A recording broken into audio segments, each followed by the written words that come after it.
পাথর এক পাথরের মূর্তির দুজনের সাথে দুজনের কথা হচ্ছে। তো একটা অবাক করা বিষয়, আসলে কী কথা হচ্ছে।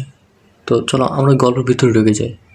চিন্তা করো যে একটা পাথর এবং একটা পাথরের মূর্তি কথা বলতেছে, মন্দিরের পাশের একটা মূর্তি এবং পাথর দুজনের সাথে দুজনের কথা হচ্ছে।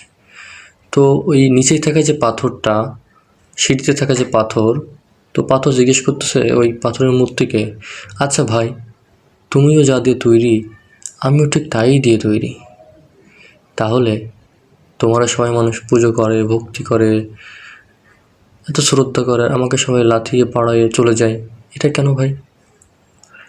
স্বাভাবিক, খুব গুরুত্বপূর্ণ প্রশ্ন। তো ওই মূর্তি বলতেছে, ভাই আসলেই এটা সত্য। পাথর বলতেছে, ভাই খুব কি কষ্টের কথা, আর কী বলবো ভাই, আমার উপরে নাইকেল ফাটাই, তোমরা যে খাওয়াই।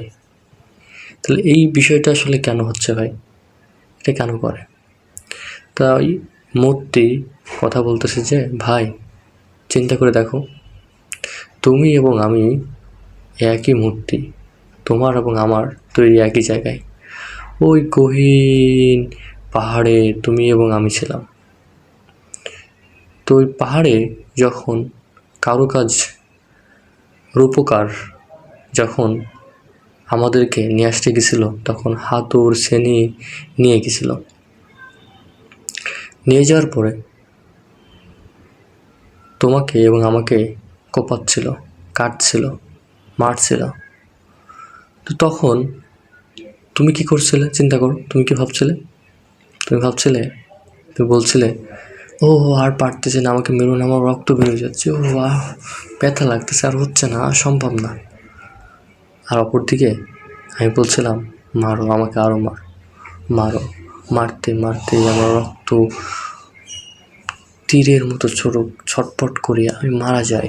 অসহস্র মারো আমাকে, আরও মারো। কিন্তু মারার পরে আমাকে এমন একটা রূপ দেবা, এমন একটা মূর্তি দেবা, যাতে তোমরা সবাই আমাকে পূজা করো। আমি ওই দিনটা অপেক্ষা করতেছি, আমাকে আরও মারো।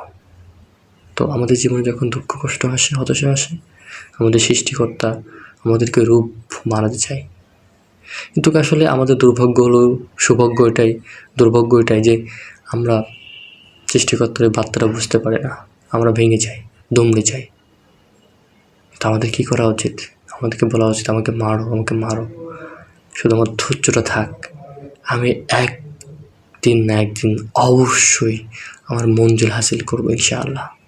এই জন্য আমাকে এমন মারা মারো জীবন, কিন্তু জীবন শেষে আমাকে এমন একটা রূপ দাও যাতে সবার উপকারে, সবার পাশে এক নামে আমি আসতে পারি।